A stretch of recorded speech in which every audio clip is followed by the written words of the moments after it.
हालांकि नील की कार बहुत दूर निकल चुकी थी। जिंदल ग्रुप के बाहर पहुंचते ही गौतम को नील की कार दिखाई दे गई। वो अगले ही पल अपनी कार खड़ी कर जिंदल ग्रुप के अंदर जाने लगा, लेकिन तभी बाहर खड़े दो हट्टे कट्टे गार्ड्स ने उसका रास्ता रोक दिया। कहां जाना है? ऐसे अंदर जाना अलाउड नहीं है। मैं अग्रवाल ग्रुप से आया हूँ। अभी अभी उस ब्लू कार में कुछ लोग अंदर गए हैं, मैं उन्हीं के साथ हूँ। ये बात सुनकर गार्ड उसे ऊपर से नीचे तक देखने लगा। अगले ही पल उसने अंदर जाने का इशारा कर दिया, लेकिन गौतम जैसे ही उन सीढ़ियों के सहारे जाने लगा, वैसे वैसे उसे ऊपर से अजीब तरह की आवाजें आने लगी। गौतम को अब किसी न किसी गड़बड़ी का एहसास हो चुका था। ओह गॉड, दोनों तो पहले ही अंदर जा चुके हैं। बेहतर होगा कि मैं पहले समझ लूं क्या हो रहा है, फिर मैं सही तरीके से मदद कर पाऊंगा।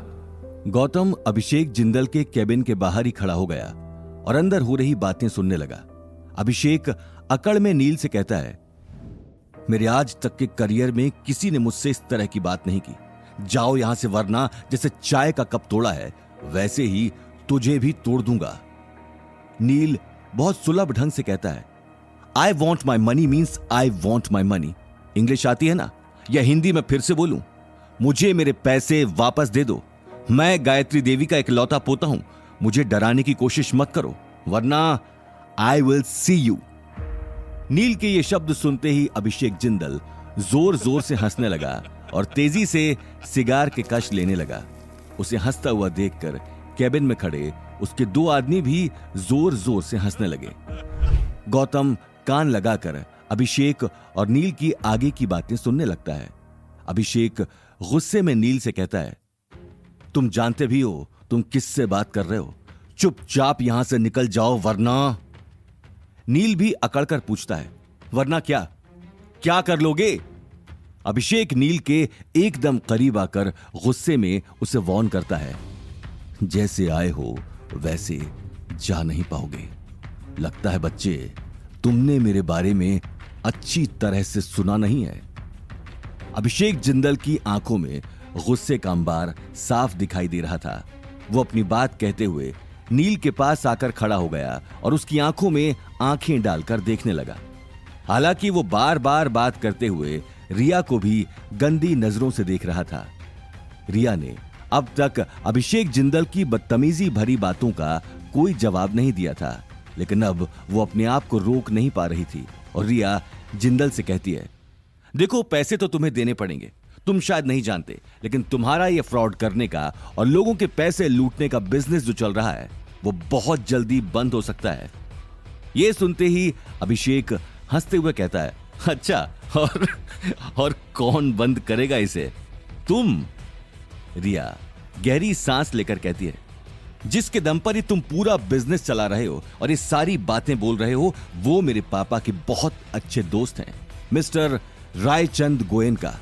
नाम तो सुना ही होगा तुमने। रायचंद गोयनका का नाम सुनते ही अभिषेक जिंदल की सिट्टी पिट्टी गुम हो गई। वो गला साफ कर अपने आदमियों को देखने लगा और रिया को पूछता है, तुम मिस्टर रायचंद कैसे? बाहर खड़ा गौतम भी दरवाजे के गैप से चुपके से रिया को देखता है। गौतम भी रायचंद गोयनका को अच्छे से जानता था, पर उसे यह नहीं पता था कि रिया भी उसे जानती है। अब उसे रियलाइज होता है कि दादी सा नील को रिया के करीब क्यों लाना चाह रही हैं। रिया के सच में वीआईपी कनेक्शंस हैं। गौतम रिया को ऑब्जर्व करता है, जो अब अभिषेक का टेंशन भरा चेहरा देखकर कॉन्फिडेंस के साथ कहती है, मैं कैसे जानती हूं, दैट्स नॉट इंपॉर्टेंट। बस तुम्हारे जानना इंपॉर्टेंट है कि रायचंद अंकल को अगर पता चला कि तुमने हमारे फैमिली फ्रेंड्स के साथ फ्रॉड किया है तो वो तुम्हें छोड़ेंगे नहीं। अब जितनी जल्दी हो सके मिस्टर नील के पैसे वापस कर दो, वरना तुम्हारी इन सारी हरकतों के बारे में मिस्टर रायचंद को जरा सी भी भनक लगी तो फिर आगे की बातों को लेकर सिर्फ तुम ही जिम्मेदार होगे। I hope you get my point. Riya की बातों ने जिंदल को सोच में डाल दिया था।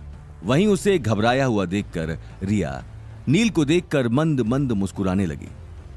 अभिषेक जिंदल गहरी सांस लेकर कहता है, ठीक है, मैं पैसे वापस देने के लिए तैयार हूं, लेकिन मुझे थोड़ा टाइम चाहिए। अमाउंट बहुत बड़ा है और मैं इतनी जल्दी 2 करोड़। तभी नील जिसका चेहरा रिया की बातों की अकड़ में फूल गया था, अभिषेक जिंदल की बात को काटते हुए कहता है, 2 करोड़ उन डिजाइन्स के जो मैंने तुमसे लिए थे और 50 लाख फॉर इमोशनल डैमेज। आगे की कहानी जानने के लिए देखिए अगला एपिसोड सिर्फ पॉकेट एफएम के यूट्यूब चैनल पर और रॉयल वारिस के सारे एपिसोड्स को सुनने के लिए डिस्क्रिप्शन में दी लिंक से डाउनलोड करें पॉकेट एफएम ऐप।